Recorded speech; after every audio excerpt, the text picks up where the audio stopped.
Welcome everyone to Diablo Part 1. What we do here at Singularity Computers, for those of you who don't yet know, we build customer systems based on customer requests, and we share these builds in build logs with everybody for the purpose of sharing what we love doing and sharing information. This system, for those of you who have been around, subscribed for at least a few years, will be reminiscent of Singularity Beast 2. The case is the Case Labs Magnum THW10, so kind of the newer version of the TH10, even more extreme. It fits 4 560mm radiators, and it obviously has a custom paint job. This is actually a gold metallic with a candy apple red candy semi-transparent paint over it. The clear coat is quite thick. It was clear coated twice, then cut flat, then flow coated twice. So, very minimal orange peel. This paint job I didn't actually do. This was done by a professional custom painter, which we sometimes do when we're a bit snowed under. The components that we have for this build are a little older. We have a Rampage 5 Extreme 6800K, 32GB of Corsair Vengeance DDR3, dual GTX 1080s in SLI. We have a Samsung 950 Pro M.2, and this build is going to be interesting because what's here is kind of only step one. I mean, that's always the way with enthusiasts. I mean, I hope that customers keep my builds the way they are for kind of as long as they can, but that is always a challenge for an enthusiast wanting to upgrade all the time. But, even though this is kind of just step one, I'm not sure who's going to upgrade it, whether it's going to be me or the customer, probably in a couple of years' time or something. I still want to go all out with the loop, do everything I can. I don't want to just be thinking while I'm building it, this is only an intermediate step, because it always is anyway. But the thing is, we only have two 560mm radiators for this build, and the case is designed for 4. And without the other two, the loop is kind of going to be hard to build. The rear compartment is going to be really empty. But I think it's going to make this an interesting build, because I really would like to find a way of working with that.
The radiators the customer has chosen for this build are just stunning, to say the least. My favorite radiators. But they're my favorite brand, but they're also a relatively new version that I haven't used yet, the SR2 multi-port. So these have 6 ports, 2 on each side, and then 1 on each of the edges as well. So this is awesome because it means you can have a temp sensor on the inlet, on the outlet. You can have a fill port, a drain port, whatever you want. You know, it's very difficult to get a drain port at the lowest point, but if it were on a radiator, often you can get it right down at the lowest point. So a very useful feature, and these radiators are all copper and brass, as I've mentioned many times. Something that I haven't mentioned is the angles on the edges. It actually means a larger fin array, so you're getting more performance out of these radiators with kind of a little cheat, because these are so much bigger than a normal radiator. With those angles on the edges, they're a lot wider. They're just an awesome radiator.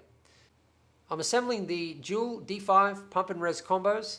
These are all Singularity Computers Protium components. I've gone for the Protium 250mm, which is the large reservoir with black rings and polished acrylic caps, the Protium polished acrylic D5 pump top, Protium D5 pump cover in black with the silver rings, and ethereal dual red reservoir mounts.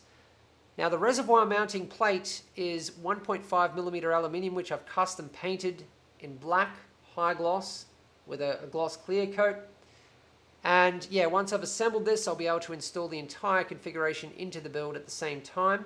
This also allows for some cable management. Some of the cables can run in behind this panel. And actually, if you add large enough spaces and design this panel right, and this is something I've done previously, you can use it to shroud a lot of the cables, including the 24-pin, SATA data. It's quite a useful modification.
So that's the pump and res combos done. I just need to sleeve those cables, which I will be doing separately.